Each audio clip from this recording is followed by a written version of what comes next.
الرحمن الرحیم فضیلت رمضان المبارک، یہ قمری مہینوں میں سے 9واں مہینہ ہے۔ رمضان المبارک یہ قمری مہینوں میں سے، چاند کے مہینوں میں سے 9واں مہینہ ہے۔ اس کی وجہ تسمیہ نام رکھنے کی وجہ یہ آئی ہے، فَإِنَّهَا تُرْمِي الذُّنُوبَ، یہ ترمد یہ ترمت مجرب پڑھیں گے، یہ مزید مولانا شجاع صاحب دونوں بہرحال۔ فَإِنَّهَا تُرْمِي الذُّنُوبَ یہ رمز سے مشتق ہے، یا فَإِنَّهَا تَرْمَزُ الذُّنُوبَ یہ رمز سے مشتق ہے۔ رمز کے معنی لغت عربیہ میں جلا دینے کے ہیں، جلا دینے کے ہیں، کیونکہ اس مہینے میں یہ خصوصیت ہے کہ یہ مسلمانوں کو گناہوں سے پاک اور صاف کر دیتا ہے، بشرطے کہ رمضان المبارک کا پورا احترام اور اس کے اعمال کا اہتمام کیا جائے، اس لیے اس کا نام رمضان ہوا کہ رمضان رمز سے مشتق ہے۔ رمز کا معنی ہے جلا دینا، تو رمضان کو بھی رمضان اس لیے کہتے ہیں کہ یہ بھی گناہوں کو جلا دیتا ہے، روزہ رکھنے والے کو گناہوں سے پاک اور صاف کر دیتا ہے۔ جو صغیرہ گناہ ہے، صغیرہ گناہ، چھوٹے گناہ، وہ تو اللہ پاک حسنات کے ضمن میں ہی معاف فرما دیتے ہیں۔ حدیث میں آتا ہے، آپ وضو کریں گے، جب آدمی وضو کرتا ہے چہرے پر پانی ڈالتا ہے،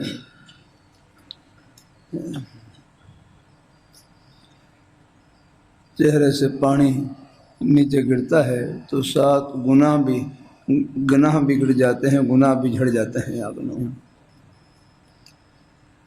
بہت سے گناہ تو اللہ پاک کی ذات حسنات کے ضمن میں ہی معاف فرما دیتے ہیں۔ میرے حضرت سے ایک صاحب پوچھنے لگے، اور وہ قرآن پاک میں ہے، او یوبقہن بما کسبوا ویعفو عن کثیر، او یوبقہن بما کسبوا ویعفو عن کثیر، کہ اللہ تعالیٰ بہت سے گناہوں کو معاف کر دیتے ہیں۔ وہ آدمی پریشان کہنے لگا کہ اللہ تعالیٰ بہت سے گناہوں کو معاف کر دیتے ہیں، تو اس سے بظاہر معلوم ہوتا ہے کچھ گناہ ایسے ہیں کہ جن کو اللہ معاف نہیں کرتے ہیں، کہ اللہ بہت سے گناہوں کو معاف کر دیتے ہیں، اس سے بظاہر معلوم ہوتا ہے کہ کچھ گناہ ایسے ہیں کہ جن کو اللہ معاف نہیں فرماتے۔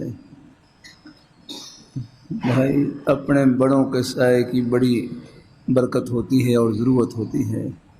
میرے حضرت فرمائے لگے اللہ تعالیٰ بہت سے گناہوں کو تو اللہ بغیر توبہ کے معاف کر دیتے ہیں، اور اگر توبہ کریں تو سب گناہوں کو معاف کر دیتے ہیں، اگر توبہ کریں۔ بس یہ ہے، کوشش کرنی چاہیے۔ ہاں، جو حقوق العباد ہیں، حقوق العباد جن میں کسی سے حق وابستہ ہے، وہ یہی ہے، اس میں یہی ہے کہ اس میں جب تک صاحب حق معاف نہ کرے وہ معاف نہیں ہوگا۔ اللہ تعالیٰ اپنی مہربانی فرمائے، اللہ تعالیٰ نے اس میں مواخذے کا اندیشہ ہے یا نہ۔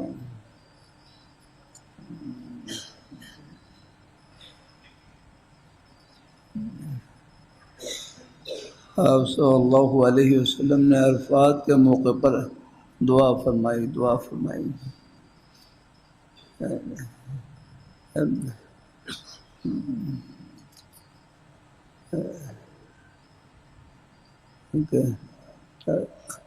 تو حقوق العباد اللہ تعالیٰ معاف فرما دیں گے۔ یہ دعا قبول ہو گئی حقوق العباد کے حق میں۔ پھر مزدلفہ میں آپ نے دعا کی کہ یا اللہ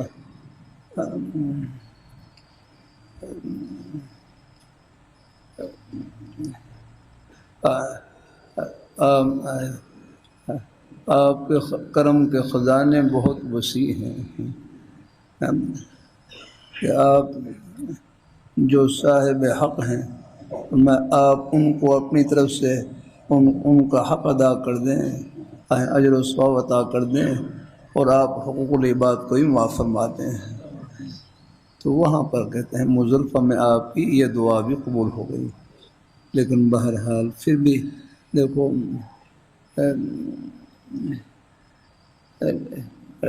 لیکن ڈرنا چاہیے الحمدللہ۔ ہاں اللہ تعالیٰ اپنی مہربانی فرمائے، اللہ تعالیٰ اپنی مہربانی فرمائے، اللہ اپنی مہربانی فرمائے، اللہ تعالیٰ۔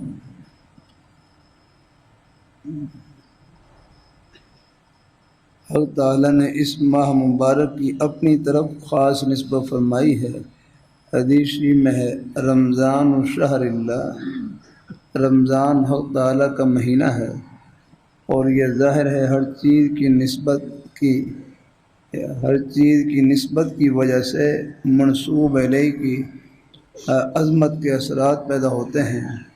جب اس مہینے کو حق تعالیٰ نے اپنی طرف منسوب فرمایا، اس خصوصی نسبت سے معلوم یہ ہوا کہ اس کو حق تعالیٰ سے کوئی ایسا خصوصی تعلق ہے جس کی وجہ سے یہ مبارک مہینہ دوسرے مہینوں سے ممتاز اور جدا ہے۔ یہی مطلب ہے اس ارشاد کا کہ رمضان اللہ تعالیٰ کا مہینہ ہے، ورنہ تمام مہینے اللہ تعالیٰ ہی کے ہیں۔ خصوصی تعلق سے مراد یہ ہے کہ حق تعالیٰ کی تجلیات خاصہ اس ماہ مبارکہ میں اس درجہ نازل ہوتی ہیں کہ جو دوسرے مہینوں میں نہیں ہوتی۔ گویا موسلا دھار بارش کی طرح خصوصی تجلیات الہیہ اس مبارک مہینے میں برستی ہیں۔ جنہیں حق تعالیٰ نے بصیرت کی آنکھیں دی ہیں وہ ان تجلیات کا مشاہدہ کرتے ہیں اور ان کے فیوز و برکات سے مستفید ہوتے ہیں۔ البتہ جو لوگ دل کی آنکھ سے محروم ہیں وہ اپنے قور باطن کے سبب ان تجلیات کے دیکھنے سے قاصر ہیں۔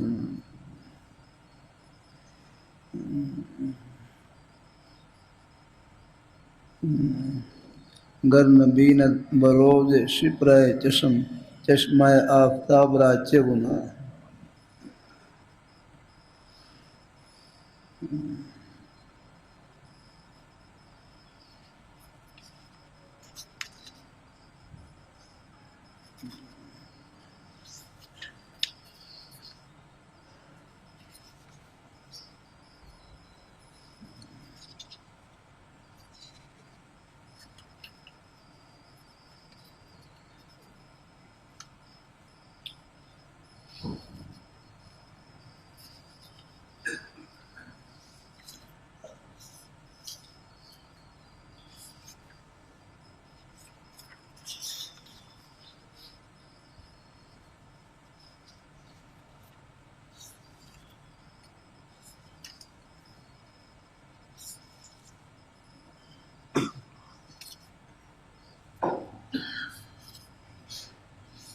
صاحب احیاء نے حضرت علی رضی اللہ تعالی عنہ سے نقل کیا ہے کہ جس شخص نے نماز میں کھڑے ہو کر کلام پاک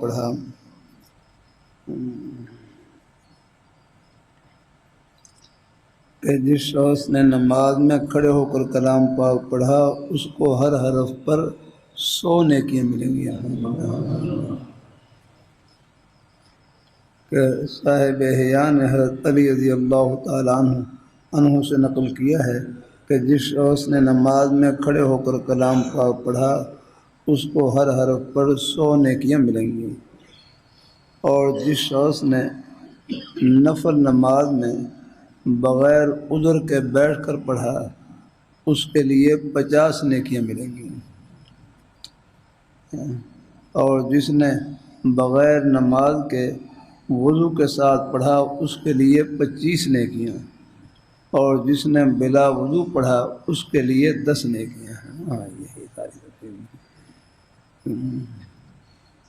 کہ حضرت علی رضی اللہ تعالیٰ عنہ سے منقول ہے، جو شخص نماز میں کھڑے ہو کر کلام پاک پڑھے اس کو ایک ایک حرف پر سونے کے ملیں گے، اور جو شخص نفل نماز میں بغیر عذر کے بیٹھ کر پڑھے اس کو 50 نیکیاں، اور نماز سے باہر اگر جس نے بغیر نماز کے وضو کے ساتھ قرآن پاک پڑھا، بغیر نماز کے نماز سے باہر، تو اس کے لیے ایک حرف پر 25 نیکیاں، اور جس نے بلا وضو پڑھا، زبانی پڑھا، اس کے لیے 10 نیکیاں، اور جو شخص پڑھے نہیں بلکہ پڑھنے والے کی طرف کان لا کر سنے، اس کے لیے بھی ہر حرف کے بدلے ایک نیکی لکھی جاتی ہے۔ الحمدللہ۔ مسئلہ، بعض علماء کا فتویٰ ہے قرآن پاک کا سننا یہ پڑھنے سے زیادہ افضل ہے، قرآن پاک کا سننا پڑھنے سے بھی زیادہ افضل ہے، اس لیے کہ قرآن پاک کا پڑھنا نفل ہے اور سننا فرض ہے، اور فرض کا درجہ نفل سے بڑا ہوا ہے۔ الحمدللہ۔ اس لیے بعض علماء کا فتویٰ یہ ہے کہ قرآن پاک کا سننا پڑھنے سے بھی زیادہ افضل ہے۔ بغیر وضو قرآن شریف کو ہاتھ لگانا جائز نہیں، مگر تلاوت بغیر ہاتھ لگانے کے بھی کر سکتا ہے۔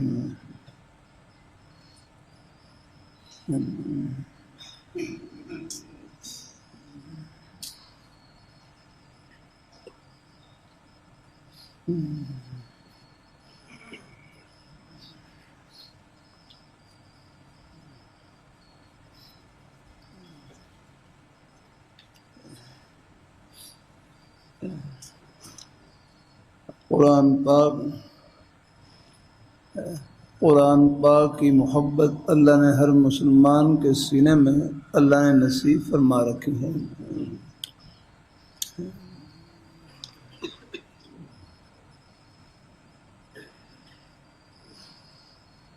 اللہ تعالیٰ اپنی مہربانی فرمائے، اللہ تعالیٰ اپنی مہربانی فرمائے۔ آج کل مجالس میں جملہ اللہ کے حلوار ہیں، خدا وہ ہے جو کہے وہ کر کے دکھلائے، خدا وہ ہے جو کہے وہ کر کے دکھلائے۔ قرآن پاک کلام اللہ ہے، اللہ تعالیٰ کی ذات سے نکلی ہوئی کلام ہے۔ قرآن پاک میں اللہ میاں خود بول رہے ہیں، اور قرآن پاک میں اللہ تعالیٰ کے وہ وعدے جو دنیا کی نعمتوں کے متعلق ہے، وہ ہو بہو ہم اپنی آنکھوں سے پورا ہوتا ہوا دیکھ رہے ہیں۔ ایک لمبا مضمون ہے جناب،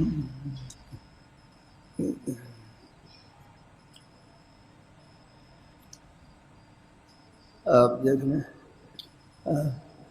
قرآن پاک میں ہے للہ ملک السماوات والارض یخلق ما یشاء یہب لمن یشاء اناثا یہب لمن یشاء اناثا، کسی کو اللہ بیٹیاں عطا کرتے ہیں، کسی کو اللہ بیٹیاں عطا کرتے ہیں۔ یہاں کوئی بھائی ہیں، کوئی بھائی جن کی صرف بیٹیاں ہوں؟ جزاک اللہ بھائی راشد، بیٹیاں ہیں، کتنی بیٹیاں ہیں؟ 2۔ اللہ برکات عطا فرمائے، اللہ آپ کو بیٹا عطا فرمائے۔ اور کون ہے کوئی بھائی؟ 4 بیٹی ہیں، جزاک اللہ الحمد۔ بھائی شجاع صاحب بھی 4، جزاک اللہ الحمدللہ۔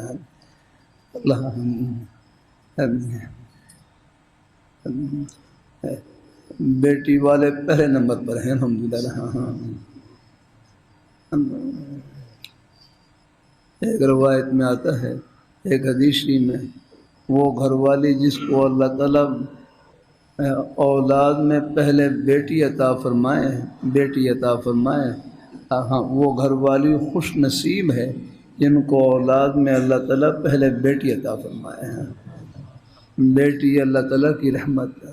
بیٹی کو بوجھ سمجھنا یہ جاہلیت کے زمانے کی سوچ ہے، اور بیٹی کو اللہ تعالیٰ کی رحمت سمجھنا یہ اہل اسلام اور مسلمانوں کی سوچ ہے۔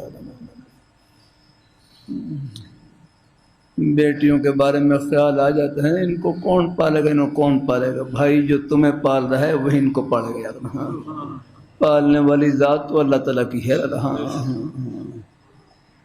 بلکہ حدیث ہی میں آتا ہے فَإِنَّمَا تُرْزَقُونَ وَتُنْصَرُونَ بِضُعَفَائِكُمْ، گھر میں جو ضعیف لوگ ہوتے ہیں، کمزور لوگ ہوتے ہیں، ان کی برکت سے تمہیں رزق دیا جاتا ہے اور تمہاری مدد کی جاتی ہے۔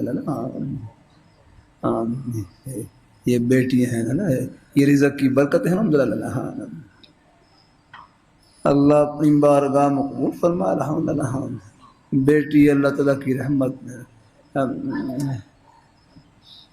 دین میں تنگی نہیں، ہمارے رسم و رواج میں تنگی ہے یا دین میں تنگی نہیں آ رہی۔ ما جعل علیکم فی الدین من حرج، اللہ نے دین میں تنگی نہیں رکھی، ہمارے رسم و رواج میں تنگی ہے۔ بعض دفعہ ہم اپنی خوشی غمی میں کچھ ایسے نئے سلسلے اپنی خواہشات کے داخل کر لیتے ہیں جس کی وجہ سے یہ خوشی غمی کے سلسلے بھی بوجھ بن جاتے ہیں۔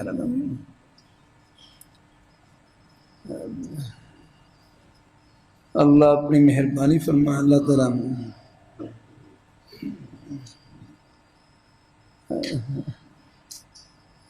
تعالیٰ اپنی مہربانی فرمائے۔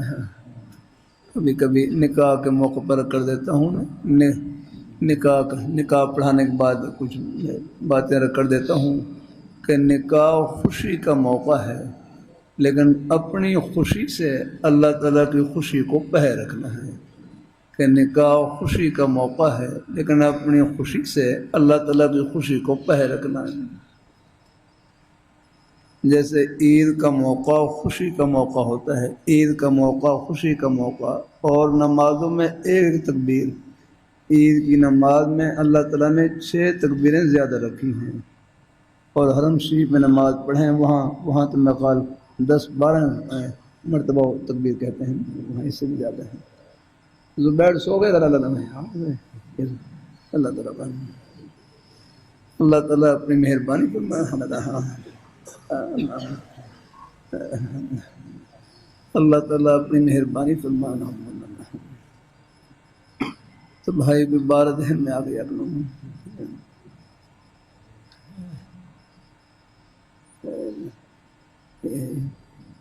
عید ہے خوشی کا موقع، اور نمازوں میں ایک تکبیر، عید کی نماز میں 6 تکبیریں زیادہ رکھی ہیں۔ ہمارے بڑے بزرگ فرمائے لگے دیکھو عید کا موقع خوشی کا موقع، اور نمازوں میں ایک تکبیر، عید کی نماز میں 6 تکبیریں زیادہ رکھی ہیں، یہ اللہ تعالیٰ اس طرف توجہ دلا رہے ہیں کہ مجھے خوشی کے موقع پر اور زیادہ یاد کیا کرو، کہ مجھے خوشی کے موقع پر اور زیادہ یاد کیا کرو۔ خوشی کا موقع غفلت کا نہیں، خوشی کا موقع اللہ میاں کو یاد کرنے کا ہے۔ تو بیاہ شادی میں کوشش کرنی چاہیے کہ اپنی ہمت سے زیادہ خرچہ نہ کریں، کوئی مطالبہ نہ کریں، زیادہ رسم و رواج میں نہ پڑیں۔ جب بیٹی مل گئی سب کچھ مل گیا۔ کسی کی بیٹی کی ہم قدر کریں گے، ہمارے گھروں میں ہی بیٹیاں موجود، اللہ ان کو برکتوں سے بھر دیں گے۔ اللہ تعالیٰ اپنی مہربانی فرمائے، اللہ اپنی بارگاہ میں قبول فرمائے، اللہ تعالیٰ اپنی مہربانی فرمائے۔ بلکہ رمضان میں قرآن پاک کا ترجمہ تفسیر ہو رہا، یہ آیتیں پڑھ رہے فیہا سور مرفوع، جنت میں کرسیاں لگی ہوئی، تخت لگے ہوئے ہیں۔ میں آپ سے پوچھوں یہ بھائی مولانا اظہار صاحب کہاں بیٹھے ہیں؟ مولانا اظہار صاحب یہ پیچھے دیکھیں کہاں بیٹھے ہیں؟ کرسی پر۔ سب کو یقین ہے کرسی پر بیٹھے ہیں؟ اگر یہ یقین کیسے حاصل ہوا؟ آنکھوں سے دیکھ رہے ہیں، اور آنکھیں کس نے عطا کی ہیں؟ ایک بھائی بڑا پیارا جملہ کہنے لگے، فرمایا تمہیں آنکھوں پر یقین ہے، جس پیاری ذات نے آنکھیں عطا کی ہیں ان کے فرمان پر تو اپنی آنکھوں سے بڑھ کر یقین ہو۔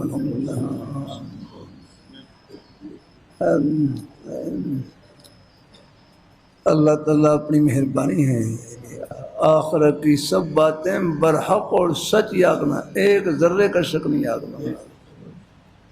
ترمذی میں ہے ایک روایت گزری ہے کہ تم قیامت کا منظر اپنی آنکھوں سے دیکھنا چاہو، قیامت کا منظر اپنی آنکھوں سے دیکھنا چاہو تو ادھر شمس کوورت پڑھ لیا کرو، ادھر سماؤن فطرہ پڑھ لیا کرو، ادھر سماؤن شک پڑھ لیا کرو۔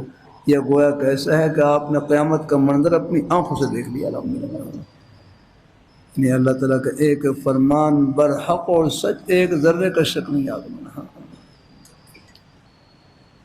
اللہ تعالیٰ اب یہب لمن یشاء اناثا، اب یہاں پر کتنے ہمارے بھائی ہیں جن کی ہیں صرف بیٹیاں ہیں، اور ان پر اللہ تعالیٰ کا یہ فرمان پورا ہو رہا ہے۔ الحمدللہ، وَيَهَبُ لِمَن يَشَاءُ الذُّكُورَ، کسی کو اللہ صرف بیٹے عطا کرتے ہیں، کسی کو اللہ صرف بیٹے عطا کرتے ہیں۔ کوئی ساتھی ایسے ہیں جن کے صرف بیٹے ہی بیٹے ہوں یا کرنا ہے، کوئی ساتھی ہیں ماشاء اللہ، اچھا چلو بھائی ماشاء اللہ بیٹے ہیں، اچھا اللہ تعالیٰ قبول فرمائے، اللہ آپ کو بیٹی عطا کرے، اللہ آپ کو بیٹی عطا کرے۔ الحمدللہ، اللہ تعالیٰ اپنی مہربانی فرمائے۔ الحمدللہ، میرے پاس فلسطین سے عرب مہمان تشریف لائے، کہنے لگے میرے 4 بیٹے ہیں، دعا کریں کہ اللہ مجھے بیٹی عطا کر دے، وہ بیٹی میری طرف سے رہ لگے۔ اللہ تعالیٰ اپنی مہربانی۔ اور ایک تیسری صورت او یزوجہم ذکرانا و اناثا، کسی کو اللہ بیٹے اور بیٹیاں دونوں عطا کرتے ہیں۔ اگر یہ پوچھوں تو پورا مجمع ہی ہاتھ کھڑا کرتے ہیں۔ ہاں بتلاؤ بھائی، بیٹے انشاءاللہ تقریباً کافی ہیں، بیٹے بیٹیاں سب ہیں۔ اللہ کا شکر ہے، میرے بھی بیٹے بھی ہیں، بیٹیاں بھی ہیں، پوتے بھی ہیں، پوتیاں بھی ہیں، نواسے نواسیاں سب ہیں۔ اللہ کا شکر، الحمدللہ، الحمدللہ اس کی مہربانی ہے۔ اللہ اپنی بارگاہ مقبول فرمایا ہے۔ اب یہ فرمان اللہ تعالیٰ کا پورا ہو رہا ہے تو خدا وہ ہے جو کہے وہ کر کے دکھلائے۔ ہاں ان کا ایک فرمان برحق ہے۔ اور چوتھی صورت یاد رکھنا، چوتھی صورت یہ دعا والی صورت ہے۔ او وَيَجْعَلُ مَن يَشَاءُ عَقِيمًا، کسی کو اللہ تعالیٰ بانجھ بغیر اولاد کے رکھتے ہیں۔ یاگنا، کسی کو اللہ تعالیٰ بانجھ بغیر اولاد کے رکھتے ہیں۔ پہلے میں سمجھتا کہ یہ عورت بانجھ ہوتی ہے، بانجھ۔ میں ایک مرتبہ سیالکوٹ میں جا رہا، راستے میں وہاں ایک حکیم کی دکان پر بورڈ لگا ہوا ہے، مرد بانجھ پن کا علاج، مرد بانجھ پن کا علاج۔ تو پھر معلوم ہوا کہ مرد ہی بانجھ ہوتے ہیں۔ اللہ تعالیٰ بانجھ پڑھنی نہیں صرف عورت کے ساتھ ہی خاص نہیں، مرد بھی یاد رکھنا بانجھ ہوتے ہیں۔ اللہ بعض دفعہ یہ نہیں جو پیدائش کا مادہ ہے، کبھی عورت میں اس میں کمی ہو تو عورت میں بانجھ پن ہوتا ہے، اور کبھی